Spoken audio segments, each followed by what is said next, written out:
platform yali DP ekifo kyayo kyali kya government ekibiina kyali kirindidde okuba mu government okumala emyaka 40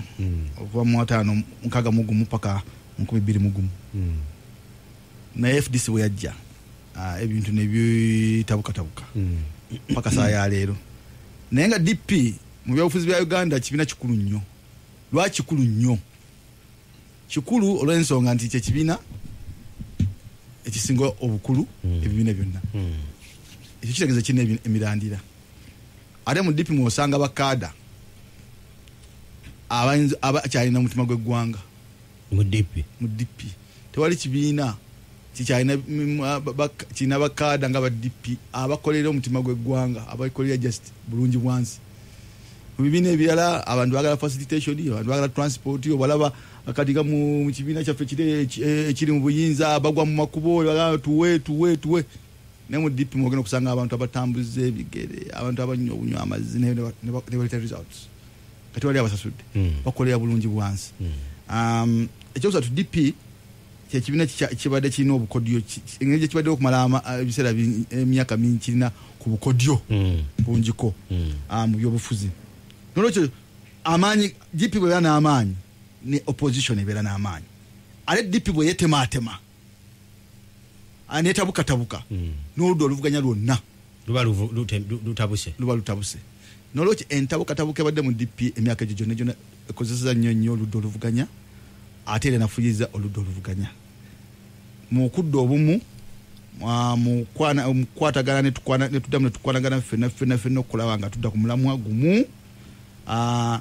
Twasalawo nate okubanga tukozesa ku bumu bukodyo obwali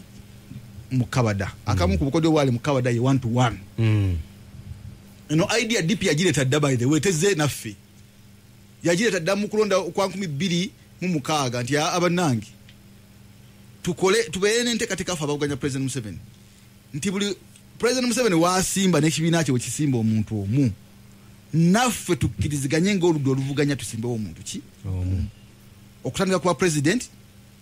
oba Museveni yajja oba mukyala we oba mutabani we oba bodyguard we ffe tulina okuteekateeka omuntu omu ne tudda ku babaka ba parliament buli mbaka wa parliament wainere mwali wabeerewo opposition omu buli owa disusia person wainere mwali watebeero ow'oludda oluvuganya omu. Naye ekyo kitegeeza ki? Ekyo kitegeeza nti eggwanga tulina odigabanamu oditematema obufififi okusobola odisimbamu ababaka abo aba parliament n'aba local government. Nolwekyo tuteekawo formula nti kakati ate bw'ova ku ekyo principle eyo ate tudde ku principle nti ne mu buli region mubeeramu ekibiina kimu naye ekibiina kisinga amaanyi ku bibiina ebirala kyekiba kisimba ababaka mu region eyo. Kakati netugamba nti kati netutandika n'akyoli DP esinga ebibiina ebirala byonna amaanyi. So lwaki DPC yasimba ababaka mu akyoli netujja ne mu Buganda netugamba nti wano mu Buganda era DPS esukulumyewo ku balala lwaki DPC yasimba ku NRM netugamba ebusoga netugamba esebei netugamba n'ebitundu bya West Nile. Kino nga formula tujijje mu formula ezi tubadde tukolerako kati nga Jinja East bwetwali Jinja East fena yatwalaba nti mu Jinja East omubaka wa FDC kati Paul Mwiru yali asinga ebibiina byonna ebirala amaanyi era fena tumwagira. Bwe twagenda ebugiri twalaba nti Mwami Basali wa Jema yali asinga abalala bonna era tumwagira. Tugenda Arua netulaba nti Kasiano Wadri yali independent FDC yali asinga ebibiina ebirala byonna including FDC ye ne DP. Nolwekyo formula eyo tugitestinzeeko era nga tulowooza formula eyo yegenda okusobozesa okusobola okumalawo okuvuganya okutali kwa makulu wakati w'ebibiina. Osanga mu kifo ekifumbekeddemu nga DP nga Masaka buddu kale tugambe buddu yonna ngate FDC naye esimbyewo. So kati kyetaaga kitambule bumu. netugamba nti kikyetaga if this state kusimba DP wesinga maani ngera utwagamba kukola kumuzanira kumuzanira waliwo aba DP abali bagala kwesimbawo tugamba tumusobola kwesimbawo erukunjiri mizanira ye w'amaanyi FDC erukunjiri ye y'amaanyi fena tugende tujuwagire so embeera eyo temamu eggwanga mu bibiina mu ngeri y'ebibiina ebirina amaanyi mu bitundu ebyo n'okulaba nga tugezaako okusimba nga oludda oluvuganya owaffe omu kuwa movement omu ye tuyise 1-to-1 model era kati gye tuli okwongera okusomesa bannaffe n'okuttaanya abatanagitegeera bulungi kubanga waliwo abagitegedde obulungi ennyo abagamba kino kyekituufu kyekyokukola naye ate waliwo abatanakutegeera dde n'akatono n'olwekyo tukyalina omulimu gw'amaanyi era tuli mu kitwayise consultation naabo nabona abatanakutegeera kintu kino nga tubalaga obulungi bwakyo ate tubalaga kiki kye twetaaga okukola because ng'oludda oluvuganya twetaaga okwongera kubabaka mu parliament mu parliament yanja bano mbakendezeeko mu parliament mu nyanja yagenda kujja waffe agenda kwesimba ku ticket ya DP mwaka 205 era watu kuba nnyo ono mutabani just wakyejo kuba nnyo mu babaka 205 abali mu parliament oludda oluvuganya lulinako nkaga mu basatu FDC 3 DP 17 UPC 8 jema omu independent kumpye independent esinga n'abaka bebibiina independent n'abaka ngansa mu mukaka ataba balinyeri arenga basinga balinyeri wena alimu akati bobo okwongera ku muwendo gw'abaka pa parliament yeno formula yokka egeno kuyamba neyanze gampuliriza omulungi 1-to-1 omukulu bwagimenyemenye mpola engeri gyenje okubanga naye ajja kubanga atubuulira ebibanga bivuddeyo ebitonotono akadde kano olunaku olwaleero obwana muyanja wali njagala tutunuulire parliament olunaku lw'eggulo naddala olutuula lwayo baatunuulidde nnyo ennongoosereza mu kakiiko k'ebyokulonda electoral reforms era nga speaker agamba omukulu Kayindo Tafiire banguyizeeko naye ensonga eno yatandikira mu kooti ku kiseera ekyokuwulira ekkomo ku myaka n'ekkomo ku bisanja naye essaawa zino mwami Tafiire yagambye obudde bukyali ebbanga likyali naye embeera eriwo twetaaga okumanya bino byonna bwe kibanga kyali kiragiddwa obanga kyogeddwa okuva mu kooti embeera eno ebeere nga erina gyetunuulibwamu ebintu bitereere naye n'otunuuliranga eggwanga tukyalina ebintu bingi Ssenyonga kekadde okudda ate mu bino ebintu bye twandirowoozeza nti oba oliawo byandibadde byaggwa dda oba tubiyisa mangu embeera yaffe etambule tutunuulire ebintu ebirala munnayuganda kati yeetaaga kuwulira kino webale nnyo ssebo munnayuganda yeetaaga okubiwulira kuba byonna ebirala bye tugenda mu bwatabaawo obutebenkevu mu ggwanga lino ate obutebenkevu buva ku bukulembeze okulonda kuyinza okuleeta akasambatu okuvawo kw'omukulembeze nga temukobadde na mbere gye mugoberera tunuulire ebiri Libya toyinza keera bukeezi nkya n'ogamba nti ebyo tetubitunulamu ate nga si kusalawo kwaffe ffe twagenda okugenda mu parliament nga mukulu Mbabazi ataddeyo omuki omusango kyava ku nsala y'omusango ogwo yeeragira nti wabeewo ennongoosereza ezikolebwa mu nteekateeka n'ennuŋŋamya n'enkola y'ebyokulonda n'olwekyo ng'ebulwa emyaka 2 okulonda okukola ki okutuuka kati bw'atabireeta kati kiba kitegeeza tikiringa okulonda okwa 2021 okutaabiiwo oba ng'ate by'anaaleeta birikola mu kulonda okulijja mu 2026 kati kyeyavudde asabibwa naye natutegeeza akyalina byagoberera n'ebimu kubanga ebimu ku bijja biyinza okuntanda bino naye baatukakasizza nti kabamuweeyo omwezi gumu abe nga yeeteeseteese okubireeta ate ebyo byonna biba birina okutunulwamu n'okuteesebwako okulaba nti bitaddewo olupimo olw'obwenkanya omuzungu kyaliise the ground leveled nga bw'obeera mu kisaawe kubanga goloba ogikubanga waliwo weesuubise wata akaserengete naye oba tolina misinde omupiira guyinza okudduka emisinde nga guli mu katimba naye ekisaawe kyonna kyalibadde nga kibeera ku level yemu nolwekyo tulowooza nti omukulu ajja kukiddamu mu bwangu ekyo kikyabaddeyo esebo ampuliriza omulungi nkomawo gy'oli Honorable Mabikke embeera ogiwulira mwe muli eyo mu kweteekateeka na bino eno nabo abakulu bali eno bagamba nti ekintu kirina okutereera sipiika agamba ensonga zijje mangu naye simanyi bumalirivu ki sipiika bayogerako ensonga eno ebadde egulumya bannayuganda bangi emitwe ensonga esooka nti Supreme Court yalagira mu musango gwa Mama Mbabazi versus Uganda nti walina okubeerawo ennongoosereza mu ngeri okulonda gyekukwatibwamu EU European Union abawanga ga Bulaaya nabo bennyini ne bakola ki ne basaba mu recommendation zaabwe zebakola report yaabwe gyebakola nga kulonda ku 2006 kuwedde tuwabeerewo ennongoosereza Congress ya America olukiiko Parliament ya America yateekawo congressional directive ku election mu Uganda era nesaba mbaka waayo ne State Department ebawenga report buli mwezi 3 utya Uganda wene betuuse okutereeza ebyokulonda kwayo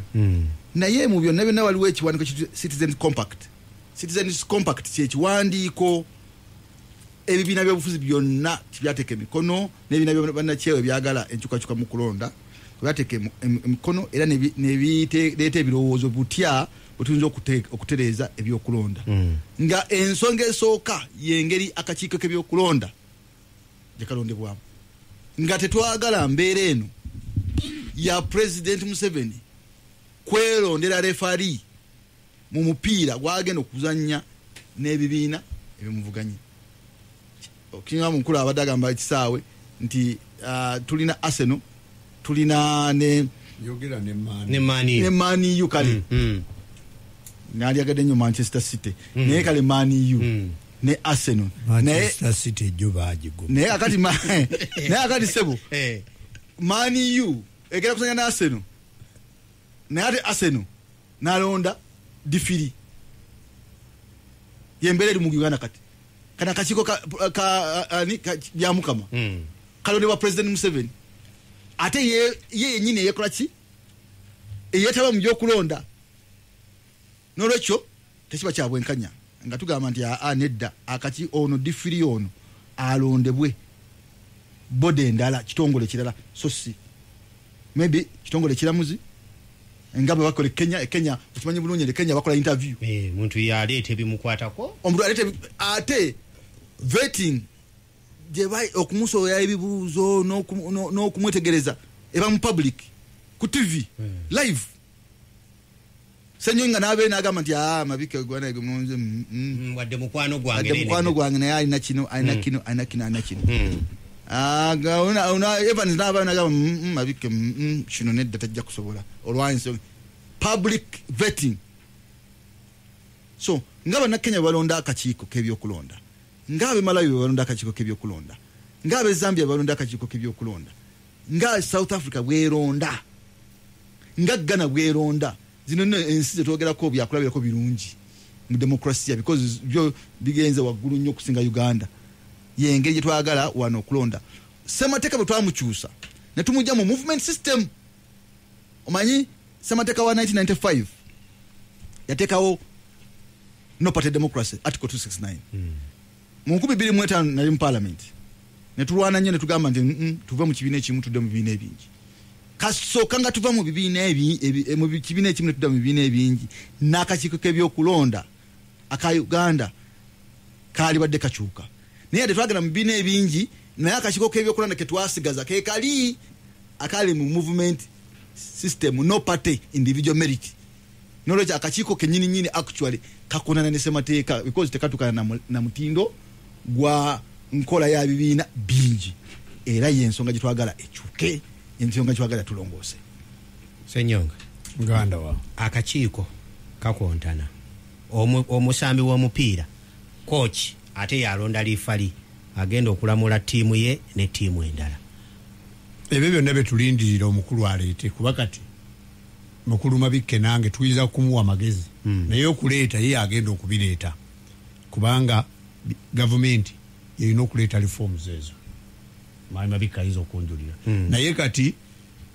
yabadde nga alabikanga ayagala okulwa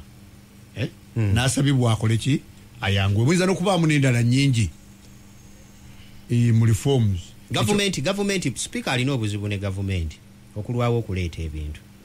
era n'omwaka gwe mumazeeko ogwo ng'agamba nze sirina kyendaba gavumenti tereeta bintu ngisaba ebintu tebireeta ate gavumenti kati obwo si bukodyo bwakulwisawo kintu kutambula paka 2020 ati gavumenti toyinza ate kugamba nti alina obusobozi obugiragira nga bwe yalagidde kiraibanga bweti nga tosusizza kuleeta bino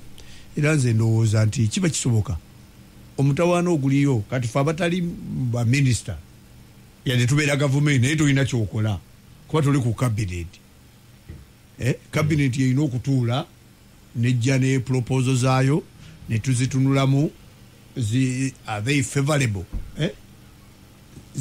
zezo zennyini abantu ze bayirowoozezza nti zimalawo enkaayana kuba ekigendererwa mu kuleeta ebintu bino kujjawo nkaayana nsobola nti okubeera mu kulonda nga ndowooza nti kugenda kumpa results ezitaliimu kuwannaanya nsobola nti kati owulidde omukulu bwagamba nti bo baagala kuleeta wanu by wanu naye nga bwagali tebakyalina okukibuuza kuba ojja n'ogamba omuntu ti wano ndeesewo wefudisi naye naga nanze njembi owefudisi musinga amaki amaanyi kuba abantu baffe n'okwepimira tebakola ki tebepimira ebyo byonna tulowooza nti level okubeera ng'eri leveled ground kikulu nnyo ku mulimu gwonna gwe twolekedde ogugenda kubanga okulonda tukunatuuka byetusuubira ate tebatumugambye wala yatusuubiza nti nga February aggwako ajja kubanga abikoze eki gwekiwulira otya nga ebyokulabirako Mwami Mabikke byawadde ebyokulabirako Mwami Mabikke byabadde nga difalisi yalonze kubanga abantu abeesimbu ennyo mu bululu bwonna kubanga ndowooza kyekyaviirako n'amaanyi g'omulamuzi Kenya okugamba nti nno Uhuru ebintu tebyatambudde bulungi kubanga yagamba nina okukola ekyo kyendabye nina okukola ekyo ekisaliddwawo nina okukola ekyo abantu kye bakoze kiba kikulu nnyo okubeezamu n'obwenkanya mu kulonda kwonna kuba kukendeeza okusika emigwa bulwabaawo okusika emigwa abantu b'ensi ezo babonaabona nnyo mu palamenti gy'otuulamu olowooza kisoboka okuba nti neesobola okukiyisa lwaki nedda mu palamenti gy'otuulamu tebangako biyegaanye mbikuwe bayinza okukuwangula naye ng'endowooza yo gikoze eki ogiwadde kisigala ku likodi kubanga tolina gwe waleeta mu palamenti gwojja kuduumira Mwami Mabikke ananjuli n'aba DP be bamujeemera n'aba opposition basobola okujeemera ku biteeso ebiki kubanga mu parliament never movement kati fatesi twajeema netulonda birala naye nga oli mu party yeri tuwali tteeka likugamba nti bwobeera mu party eno buli kintu ojja kironda nga bwe kiri era we wava obuzibu Mwami Mabikke ayinza okunjulira nti oba ne memba wo n'agamba nti kino ekintu sikisanyukidde gavumenti yereeso kino naye nze sikyenkolaki sikyensemba yadde ndimu wa pati eri era oluusi ebivaamu abantu okulowooza nti abo si ba kibiina ekyo nolwekyo nze ndowooza nti okutereeza mu mateeka g'ebyokulonda kikulu nnyo era ekisaana okuweebwa obudde kubanga tekikoma kuffe bokka balondebwa naye n'abo abakolera mu ggwanga lyaffe n'abatanatuuka kulonda kuba eggwanga bwe litabanguka newe erosiwo nga takyalina sse ku muntu ngeza bugeza n'omwana atalonda kimukwatako n'okusomera kibagenda n'abano ba investor olaba buli wetuka okulonda ogenda nolaba amakolero gonna nga gakoze eki gaggadde gamala kudda nga okulonda kukoze eki ne balabawo emirembe n'olwekyo kikulu nnyo era tulowooza nti kijja kuyamba eggwanga Honorable Mabikke waliwo okulaba nti nno ebintu ebimu mwami otafiire okusinziira ku bbanga nga lyeyabadde awadde omu ne baga nti bino kulwisa bulwisa bintu bibeeraawo era kituukirire omuntu alondeddwa yaba atambula balala bagamba oba embeera erabika nti mwami Ssennyonga kati takyagenda ko CNRM era ka message bwe kagenda ewe nga kamuyita oyo aba akoze ensobi bwamanyika ko ayinza n'okubonerezebwa ne tulaba nti no kati kumpi kibiina kye kisalawo Speaker n'agamba yes kirina okutuula kubanga kye kiri mu buyinza kye kirina manifesto era ne kyebuuzibwako naye n'olaba nti Speaker alajana gavumenti muleete ebiteeso ebintu tutambuze ebintu tolowoozaamu nti nno wano waliwo n'ekatemba ebintu okutambulirawo paka ku kyamwe kye musuubira ne kitabeerawo era bwe kitera okubeera kubanga omulundi ogwedde omwaka palamenti ewedde palamenti ey'omwenda mulimu ya 10 palamenti ey'omwenda era bwe gutobo gwali era maama oyo yali mu ntebe n'alajanira prime minister mbabazi mu biseera ebyo n'alajanira yani yali gundi yali Nyombi yali ani Attorney General yali omugenzi Nyombi n'amulajanira leeta ekiteeso leeta ennongosereza ennongosa nejja naye ennongosa yaleeta ekintu kimu kyokka kye yaleeta kwe kukyusa erinnya lya electoral commission ne bagiyita independent electoral commission ekiteeso gavumenti kye yaleeta mwebyo nebinebyo twali tugisabye tereza kino tuta kiri yaleeta change the name only not the composition fe naye ate tulimu butya akakiiko kalondebwa baani abakabeerako bano bajja baleeta linnya ne bagamba tukyusizza erinnya kali tugiyise independent electoral commission naye independent electoral commission erondebwa presidenti era president yamanya emyaka emeka gye bamalako yamanya engeri gye basasulwamu ekitegeeza akakiiko kano ne bwokayita independent electoral commission kasigala kakyazina ku ntolizo oyo akalonze ekirala twasaba nti babeerawo okulangira kwonna kwebivudde mu kulonda kuba president byonna birangirirwe ku constituency engeri ebintu gye birangirirwa kati results ezirangirirwa akakiiko ebyokulondera president zitabula kubanga agana n'asoma nakapiripiri tiwadi best gyafunyewo zino Museveni afunyewo zino Bwanika afunyewo zino gundi asizeyo zino n'ateekaawo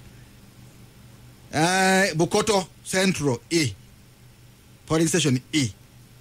Museveni afunyewo bweziti SG afunyewo bweziti gundi afunyewo bweziti nga bitabula netugamba ekintu kyali wadde best ebintu bino birangirirwe constituency tufune results nti buyikwe Mukono South kubanga kino kijja kuba easy to track Mukono South best afunyewo bweziti Museveni afunyewo bweziti gundi afunyewo bweziti Makinde East bafunye bweziti ne bweziti kubanga zino ziri direct constituency ziri 32 320 it is very easy to track declaration forms as a constituencies zino naye kana akakodo kw'abantu ke bakola kwe ku confusing ne DRA forms kumpi 6,000 okuva mu ggwanga lyonna naye wano nga tujja kufuna declaration forms 32 Makinde East bakoze bwati Kampala Central yakoze bwati Mukono South municipality bakoze bwati Mukono South kyangu nnyo okutunuulira kino naye kati n'otunula eyanda kapiripiti n'otunula ne yakabale B n'otunula ne yagundi n'olwekyo nga tugamba no tukyuse mu ngeri ebyokulonda gye birangirirwamu tukyuse mu ngeri chairman gyalondebwamu electoral commission tukyuse mu ngeri ba commissioners gye balondebwamu tukyuse ne terms pose era kye bakolamu ekyenjawulo omulundi guno baba wa term ya myaka 7 ne term ngaki emu tebaddamu n'olwekyo zezimu ku nsonga zetwagala tutereeze okulaba nga tutekawo okulonda okw'amazima n'obwenkanya ampuliriza omulungi eddakiika ziri 28 zezibulayo okuwera essaawa 2 mpumulamu